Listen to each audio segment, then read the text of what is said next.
Good morning दोस्तों श्रीमद् भगवत गीता 7वां अध्याय ज्ञान विज्ञान योग 7वें अध्याय का 19वां श्लोक जिसको हम समझने जा रहे हैं से हमें भगवान श्री कृष्ण कुछ समझाना चाहते हैं कि ऐसा जानते हुए कि वासुदेव ही सब कुछ है और ऐसे ज्ञानी जो कई जन्मों के बाद आकर मुझे ही प्राप्त होते हैं, ऐसे ज्ञानी दुर्लभ होते हैं। यहाँ पर भगवान श्री कृष्ण हमें ये जो श्लोक के माध्यम से समझाना चाहते हैं कि कई जन्मों के बाद ज्ञानी आकर मुझे प्राप्त होते हैं।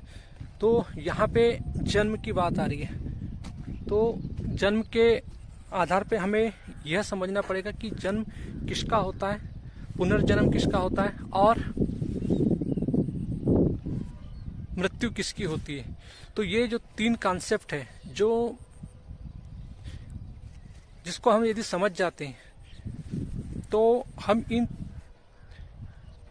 जन्म मरण और पुनर्जन्म इन तीन बंधनों से हम मुक्त हो सकते हैं। क्योंकि आज चाहे किसी भी समाज हो, हिंदू हो या अन्य समाज हो, उसमें पुनर्जन्म को लेके ऐसी झूठी अवधारणाएं बन चुकी है कि जिसके आधार पर लोगों को गलत चीज़ परोसी जा रही है कि पुनर्जन्म होता है, पुनर्जन्म कोई स्वर्ग की यात्रा है, इस जन्म में नहीं मिला तो हम अगले जन्म में पा लेंगे। तो व्यक्ति जो सोच रहा है कि एक राम या राजू नाम का कोई व्यक्ति है जो बाद में वही व्यक्ति काजू नाम से पैदा हो जाएगा और वही सेम स्मृति उसकी रहेगी, तो ऐसा नहीं होता। ये इसको समझने के लिए भगवान श्री कृष्ण का जो 7वां श्लोक है दोस्तों, इसका नाम ही है ज्ञान विज्ञान योग। तो यदि हम विज्ञान यानी जो साइंस के आधार पे हम इसको अच्छे से समझ सकते हैं कि जन्म मरण और पुनर्जन्म किसका होता है, इसको विस्तार से हम समझ सकते हैं। तो इसको एक बायोलॉजिकली प्रोसेस से आप समझने की हम पूरी कोशिश करते हैं, विज्ञान के आधार पे पूरी तरीके से कोशिश करते हैं। तो ये प्रकृति है, प्रकृति निरंतर बदल रही है, यानी हर चीज़ यहाँ पे कोई भी चीज़ स्थायी नहीं है, सब चीज़ लगातार अपने आप में बदलते रही है और कुछ बनते जा रहा है निरंतर। तो इसी प्रकार जो प्रकृति में जो पुनर्जन्म है, तो प्रकृति जो पुनर्जन्म है वो 3 तल पे करती है, यानी प्रकृति का जो पुनर्जन्म है वो 3 तल पे होता है। तो सबसे पहले हम समझेंगे कि जो हमारा जो अहंकार होता है, अहंकार 2 तल पर संबंध बनाता है। एक तो पहला होता है शरीर के साथ संबंध बनाना और दूसरा होता है उस शरीर के साथ जुड़े विषयों के साथ संबंध बनाना। तो इस प्रकार से जो अहंकार होता है वो 2 तरीके से अपने संबंध बनाता है। और प्रकृति में एक तत्व होता है जिसको बोलते हैं मैं। तो मैं एक ऐसा तत्व होता है। इसके अलावा भी प्रकृति में बहुत सारी चीज़ें होती है, जैसे ग्रह होते हैं, नक्षत्र होते हैं, सूर्य होते हैं, तारे होते हैं। ये कभी भी ये दावा नहीं करते कि मैं का दावा नहीं करते, ये अपने विशिष्ट होने का दावा नहीं करते, अपने आप को मैं कहने का दावा नहीं करते। लेकिन जो प्रकृति में एक तत्व है जिसको हम अहंकार कहते हैं, अहंकार हमेशा अपने आप को एक प्रकृति से अलग सत्ता मानता है कि मैं अलग हूँ, और एक विभाजित सत्ता मानता है, और अब जो कि झूठ है, क्योंकि वो एक प्रकृति का एलिमेंट है और किसी से अलग नहीं है, परंतु वो अपनी नज़र में अपने आप को एक अलग सत्ता मानता है जो कि झूठ है। तो अहंकार नहीं तो झूठ भी नहीं, झूठ है ही सिर्फ अहंकार के कारण। तो ये झूठा अहंकार जो होता है ये अपना आश्रय विषयों के साथ जुड़कर पाता है। और आप समझते हैं कि सारे विषय कहाँ होते हैं, प्रकृति के बाहर होते हैं, प्रकृति में होते हैं। और तो अहंकार इन विषयों के साथ जुड़कर अपना अस्तित्व बनाना चाहता है, क्योंकि अहंकार तो झूठा है पर वो जिंदा रहता है विषयों के साथ जुड़कर। तो अहंकार जो पृथ्वी के जो विषय जो होते हैं वो प्रकृति में होते हैं, और विषय हमने क्या समझा कि प्रकृति निरंतर बदल रही है, तो प्रकृति के विषय भी बदल रहे हैं निरंतर। तो अहंकार उन्हीं विषय को पाकर अपना अस्तित्व बनाता है, और अहंकार जिन विषयों के साथ अपना संबंध बनाता है वो विषय ही अहंकार की हस्ती बन जाती है। ये लाइन को फिर से मैं दोहरा रहा हूँ, इसको अच्छे से समझिए कि अहंकार जिन विषयों के साथ संबंध बनाता है वो विषय ही अहंकार की हस्ती बन जाती है। तो आप ये बताइए कि जब अहंकार जिन विषयों के साथ जुड़ रहा है, अब विषय प्रकृति निरंतर बदल रही है और सारे विषय प्रकृति में होते हैं, तो जब प्रकृति निरंतर बदल रही है तो विषय भी निरंतर बदल रहे हैं, और अहंकार विषय के साथ जुड़कर ही विषय उसकी हस्ती बन जाती है। तो जब प्रकृति बदल रही है, यानी एक विषय बदल के दूसरा विषय बन रहा है, तो कहना चाहिए अहंकार की मृत्यु हो रही है, क्योंकि अहंकार एक विषय पकड़ा था, फिर वो विषय बदल गया, फिर दूसरा विषय पकड़ा। तो अहंकार, क्योंकि विषय ही अहंकार की हस्ती है और विषय निरंतर बदलते जा रहे हैं, तो अब यहाँ पे जो मृत्यु हो रही है, जन्म हो रहा है, वो अहंकार का ही हो रहा है कि एक विषय पकड़ रहा है तो जन्म हो रहा है, वो विषय मिट रहा है, दूसरा बन रहा है तो उसकी मृत्यु हो रही है, फिर दूसरा विषय पकड़ रहा है तो जन्म हो रहा है, फिर वो छूट रहा है तो फिर उसकी मृत्यु हो रही है। तो ये जो साइकिल है, ये कंटिन्यूस जो साइकिल्स है, यही अहंकार का कहना चाहिए शरीर में यानी प्रकृति में पुनर्जन्म कहलाता है, कि वो चीज़ों को छोड़ता है, पकड़ता है, छोड़ता है, पकड़ता है, ये क्रम चलते रहता है हमारे जीवन में। तो इसी को बोलते हैं हम कि मतलब कंटिन्यूसली पुनर्जन्म। तो अब हम समझते हैं कि एक प्रकार से कि प्रकृति में दो प्रकार का पुनर्जन्म हो गया, कि एक देह के आधार पे और एक विषयों के आधार पे। अब जो देह के आधार पर पुनर्जन्म कैसे होता है, जैसे आप एक समझिए कि एक रेखा नाम की देह है, जब आप उसे साधारण रूप से देखते हैं यानी t=0 पर, टाइमिंग t=0 पर देखते हैं, तो वो आपको एक अलग साधारण दिखाई देती है। लेकिन जब आप t=5 सेकंड बाद उसको एक इलेक्ट्रॉन माइक्रोस्कोप से देखते हैं, तो उसके अंदर बहुत कुछ बदल चुका है। तो अहंकार शरीर के साथ संबंध रखता है, तो पहले t0 पर भी अहंकार शरीर के साथ संबंध रखा था और t05 पे भी अहंकार का संबंध है, लेकिन t0 से लेकर t5 सेकंड तक उसमें अनेकों परिवर्तन हो चुके हैं। तो ये बताइए कि अहंकार कितने बार उसका जन्म हो रहा है और मर रहा है, कितने बार जन्म हो रहा है और मर रहा है। तो अहंकार का निरंतर कहना चाहिए जन्म मरण होते ही जा रहा है, मर रहा है, फिर बन रहा है, मर रहा है, यानी शरीर निरंतर बदलते रह रहा है। दोस्तों शरीर तो निरंतर गति करते रहता है, यानी पल पल गति करते रहता है। तो हमारे अंदर अभी हम जितने देर में हम इस पल में कितने हमारे 400 बार अहंकार का जन्म हो गया होगा, 4000 बार, 4 लाख बार, ये 400 लाख बार, या कहना चाहिए 4 अरब बार, यानी इतने बार अहंकार का जन्म हो चुका होगा। तो इस साइकिल्स को में ये निरंतर अहंकार यानी शरीर बदलते रहता है, अहंकार भी बदलते रहता है और अपना उसी का पुनर्जन्म होते रहता है। तो दोस्तों अहंकार का मतलब होता है कि वो अहंकार संरचनाओं के साथ चलता है, जैसे जैसे शरीर की संरचना बदलते जाती है अहंकार भी बदलते जाता है, क्योंकि अहंकार एक संरचना के आधार पर ही अपना अस्तित्व पाता है। तो जैसा हमारा शरीर बदलता है वैसे वैसे अहंकार भी बदलते जाता है। तो अहंकार प्रतिपल बदल रहा है, और दोस्तों प्रतिपल का मतलब होता है यानी समय की वह इकाई जो अविभाज्य है, जो कभी विभाजित नहीं हो सकती। जैसे कहना चाहिए, जैसे आपने देखा होगा कि मतलब जब हम 1 मोल का जो अवोगाड्रो की संख्या पढ़ते हैं, अवोगाड्रो की संख्या और जो पावर बनते हैं उससे भी ये कम होता है। तो कहना चाहिए आपका जो शरीर है जितना परिवर्तन हो रहा है, वो परिवर्तन में अहंकार कितने बार जन्म ले रहा है, अरबों बार, अरब बार जन्म ले रहा है और वो मर रहा है, जन्म ले रहा है और मर रहा है। तो दोस्तों इससे हमें समझ आता है कि हमारा जो अहंकार है वो निरंतर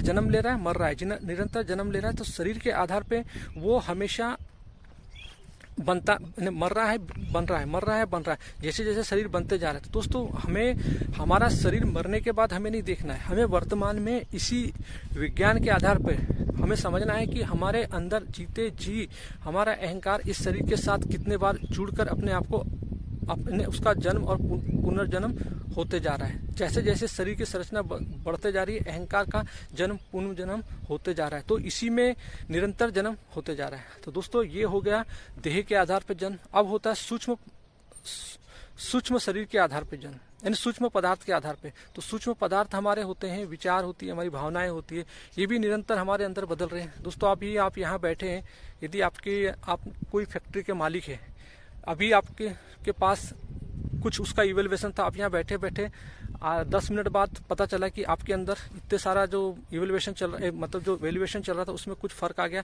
तो आपके विचार बदल गए। आपके पास आपकी गाड़ी को लेके कोई धारणा थी, फिर कुछ समझ आया कि गाड़ी चल रही थी, कहीं ठोका गई, उसको लेके आपके विचार बदल गए। तो आपके विचार और आपकी भावनाएं ये निरंतर कंटिन्यूसली बदल रहे हैं। तो दोस्तों ये हो गया, यानी जो शरीर है और शरीर के अंदर जो विषय चल रहे हैं, तो उसके आधार पे अहंकार का जन्म पुनर्जन्म होते जा रहा है। तो हमारे अंदर निरंतर कहना चाहिए, क्योंकि विषय निरंतर प्रकृति में बदल रहे हैं और अहंकार अपने विषयों के साथ जुड़कर अपने आप को अभिव्यक्त करना चाहता है। और जब अपने साथ अभिव्यक्त करना चाहता है, विषय निरंतर बदलते जा रहे हैं और विषय ही अहंकार की हस्ती है। तो जब विषय बदलता है तो अहंकार भी बदल जाता है। तो दोस्तों फिर अहंकार जन्म लेता है अपने अस्तित्व को बचाने के लिए, तो दूसरे विषय के साथ जुड़ता है। तो यहाँ पे जो जन्म मरण हो रहा है वो अहंकार ही मर रहा है, अहंकार ही जी रहा है, अहंकार ही मर रहा है, अहंकार ही जी रहा है। तो ये एक शरीर जो है, जो जैसे हमारा ये एक शरीर है, तो ये एक नाम से है और एक शरीर है, तो इसी एक शरीर में निरंतर बनना बिगड़ना जन्म मरण का पुनर्चक्र चलते जा रहा है। तो दोस्तों इसी को हम कहते हैं पुनर्जन्म। तो दोस्तों इसके अलावा भी तो ये 2 तल के पुनर्जन्म हो गए, जिसको हमने समझा कि एक शरीर के आधार पर पुनर्जन्म हो गया अहंकार का, और दूसरा विषयों के आधार पर जुड़कर पुनर्जन्म हो गया। दोस्तों इसके अलावा भी एक तीसरे तल का पुनर्जन्म होता है, और ये तीसरे तल का पुनर्जन्म के भी 3 तल होते हैं, उसके आधार पे हम समझेंगे। तो तीसरे तल का पुनर्जन्म क्या होता है कि प्रकृति निरंतर बदल रही है, और प्रकृति जब बदल रही है तो कुछ ना कुछ वो निर्माण कर रही है। तो दोस्तों निर्माण कर रही है, कुछ ना कुछ बना रही है। तो जो बना रही है वो उसका एक कहना चाहिए एक एलिमेंट्स ही है। जैसे आप उसको समझ सकते हैं कि पृथ्वी में जैसे ग्रह नक्षत्र है, वो निरंतर बन रहे हैं, बिगड़ रहे हैं, बन रहे हैं, फिर कुछ निर्माण हो रहा है, बन रहे हैं, फिर कुछ निर्माण हो रहा है। तो जो कुछ भी एक अणु जो बन रहा है दोस्तों, वो अणु अपने आप में एक अस्तित्व रखता है, एक उसका अस्तित्व होता है। तो ऐसी संरचना जो होती है, जैसे हम इसको एक एग्जाम्पल से समझ सकते हैं कि एक पेन है और एक कहना चाहिए एक पिग्गी यानी सुअर, और एक मैं है। तो 3 प्रकार से हम इसको समझने की कोशिश करते हैं। तो दोस्तों एक जो पेन है, यदि हम इसको उठाए तो ये नहीं उठेगी। क्यों? क्योंकि इसका जो टाइम और जो स्पेस है ये किसी दूसरे जगह पे सिचुएटेड है, इसीलिए ये अभी नहीं उठेगी। क्योंकि ये जितनी भी जो 3 कोटि जो होती है, इनकी जो प्रकृति 3 कोटि में जो पुनर्जन्म होता है, तो उसमें ये जो पहली कोटि जो होती है, जो अणु की यानी 1 अणु 2 अणु की जो प्रकृति के बदलने से जो निर्मित होता है, वो जो एलिमेंट्स जो होता है उसकी अपनी जो सत्ता होती है, वो एक स्वतः सत्ता होती है। उसको हम स्वतः, उसमें अहंकार नहीं होता, उसमें एक अस्तित्व होता है, और उस अस्तित्व विभाजित अस्तित्व होता है। पर उसमें कुछ उस पर यदि आप कुछ ठोकोगे, मारोगे, तो वो टूट जाएंगे, लेकिन वो चोट नहीं खाएगी, क्योंकि उसके साथ सेल्फ नहीं होता, पर उसका अस्तित्व होता है। तो दोस्तों ये जो संरचना कहलाती है, ये अस्तित्व का संरचना कहलाती है। जैसे आपके पास कोई लोहा रखा है, और यदि आपके पास एक आयरन है, तो जब तक लोहे के पास आयरन नहीं आएगा तो आयरन और चुंबक प्रतिक्रिया नहीं करेंगे। जब तक, जैसे सोडियम और क्लोराइड है, जैसे सोडियम है, जब तक उसके पास पानी नहीं आएगा तो वो रिएक्शन नहीं करेगा। जैसे उसका क्लोराइड आ जाए, क्लोरीन आ जाए, या जो कुछ भी आ जाए, तो उससे उसका कोई फर्क नहीं पड़ता। तो प्रकृति ने सभी एलिमेंट्स को अपने ऐसे गुण से विशेष बनाया है कि वो समय यानी जिस गुण से उसको रिएक्शन करना है उसी पर वो रिएक्ट करेगा। तो दोस्तों ये एक तल का हमारा अहंकार हो गया, ये एक तल का मतलब स्वतः हो गया, और कहना चाहिए एक प्रकार का ये हमारा तीसरे तरह का पुनर्जन्म हो गया। अब दोस्तों दूसरा होता है कि जैसे सुअर, तो सुअर के ऊपर यदि आप चोट मारोगे तो सुअर क्या करेगा, भाग जाएगा, क्योंकि उसको चोट कहाँ लग रही, उसके शरीर पे लग रही। तो उसके शरीर से जो मैं करके भागता है जो सुअर, तो उसके शरीर का अहंकार कहलाता है, क्योंकि चोट लगती है तो उसका शरीर भागता है और मैं बोलता है, तो वो जो शारीरिक अहंकार होता है। तो दोस्तों इसी प्रकार हमारे अंदर एक तीसरा अहंकार होता है जिसको हम मैं बोलते हैं। तो मैं क्या करता है, देखो पहला अपना एग्जिस्टेंस रखता है पर सेल्फ नहीं होता। दूसरा अहंकार जो होता है जिसमें एग्जिस्टिंग भी है और उसकी संरचना भी है, जैसे पिग्गी का अस्तित्व भी है, उसके अंदर मॉलिक्यूल भी है और उसका अस्तित्व से उसका कॉम्प्लेक्सिटी शरीर भी बना हुआ है, और शरीर है इसलिए उसके साथ जब उसको मार रहे हैं, एक हथौड़े से मार रहे हैं, तो वो भाग रहा है मैं करके बोल रहा है, तो उसका शारीरिक अहंकार भी है। लेकिन दोस्तों उसके अंदर जो सेल्फ है वो बहुत मानसिक सेल्फ जो है वो बहुत कम है।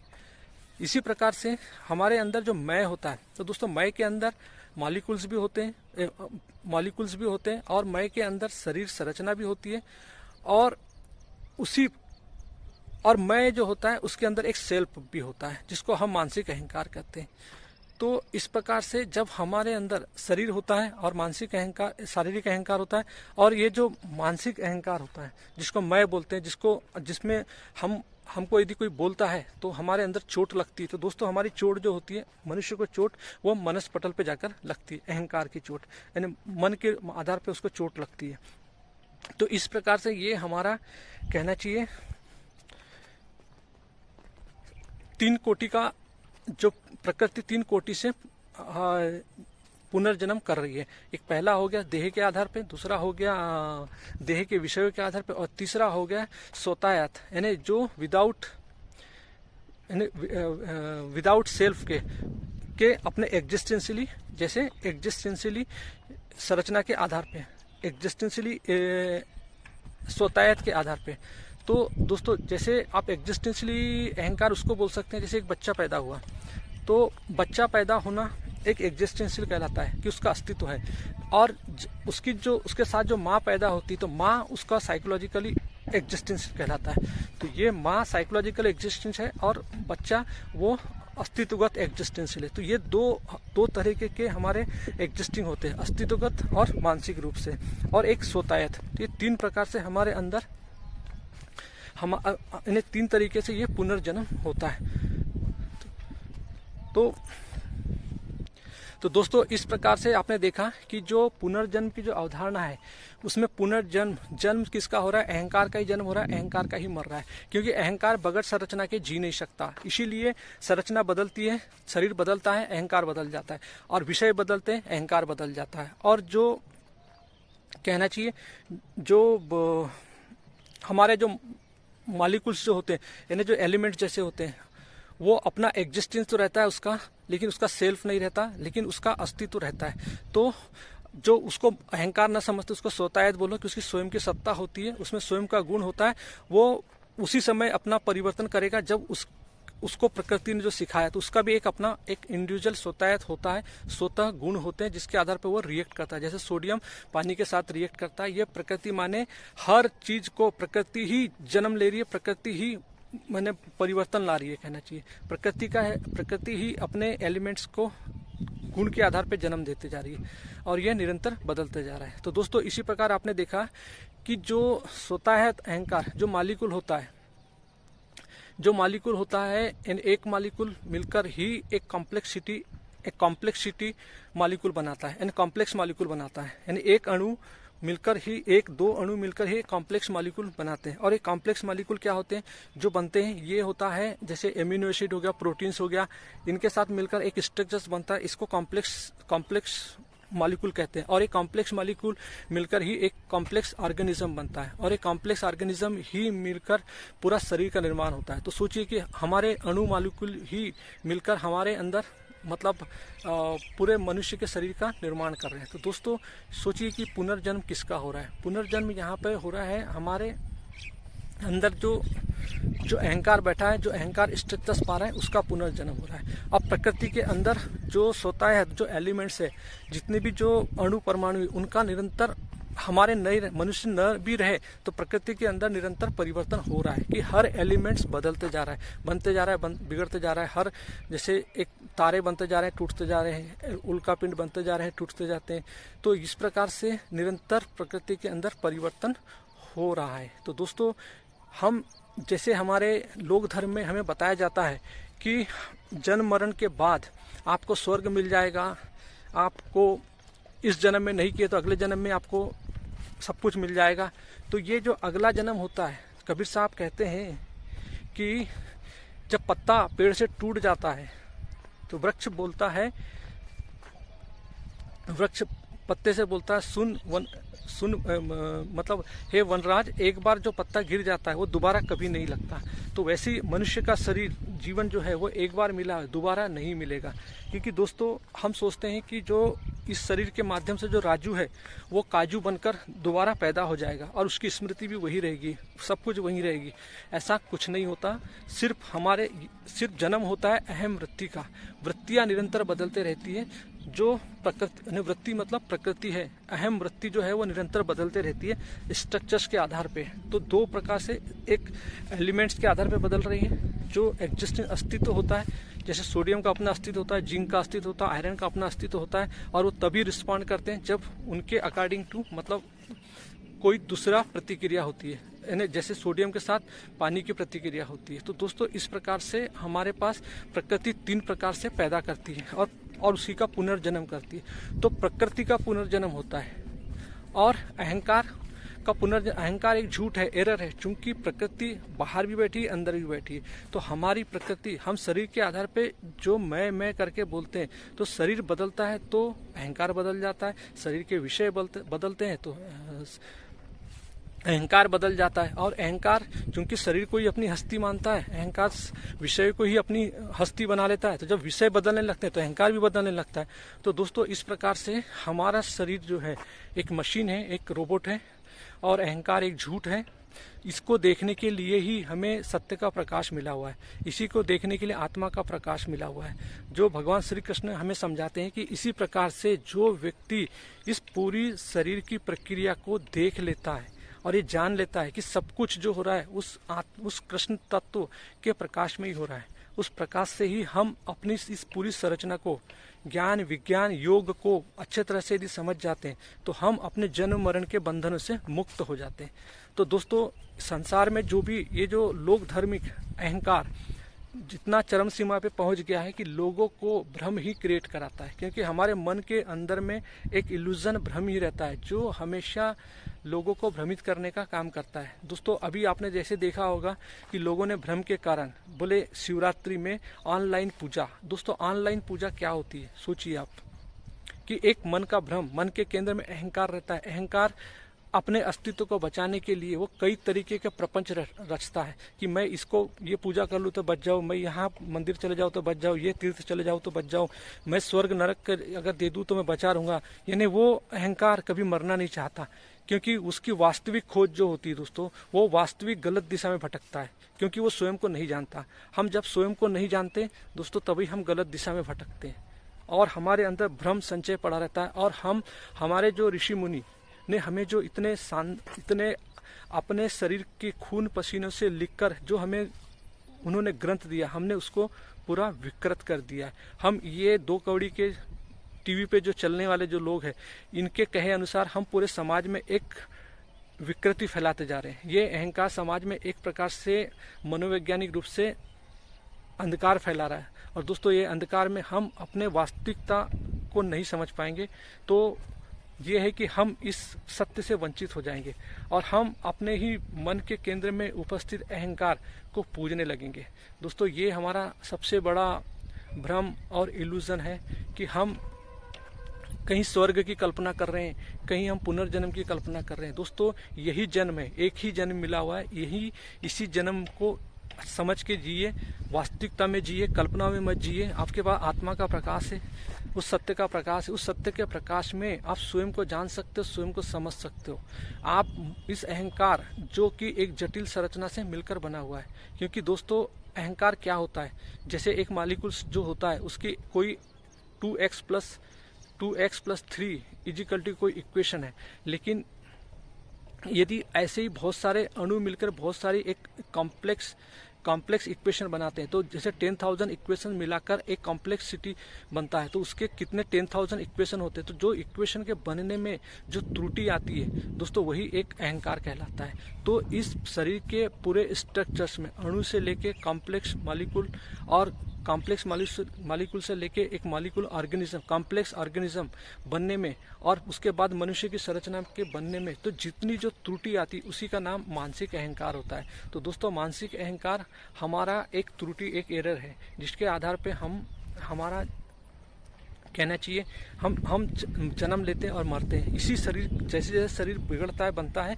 अहंकार मरता है और पुनर्जन्म लेता है, क्योंकि अहंकार हमेशा विषयों के साथ रह के अपने आप की हस्ती पाता है। विषय ही अहंकार की हस्ती होती है और विषय निरंतर बदलते रहते हैं, और बदलता हुआ विषय जो होता है वो हमेशा प्रकृति का होता है। तो दोस्तों प्रकृति में निरंतर पुनर्जन्म हो रहा है, प्रकृति में गति है, गतिमान है। तो प्रकृति जन्म मरण का जो चक्र है वो प्रकृति का है, जन्म मरण हमारा नहीं है। हम ये स्ट्रक्चर मिला है, एक बार मिला है, ये शरीर ढह जाएगा, इसकी स्मृति, इसकी मय की संरचना पूरी खत्म हो जाएगी, तो कुछ नहीं बचता दोस्तों। यही है, इसी को समझना जीवन का उद्देश्य है, यही जीवन मुक्ति है।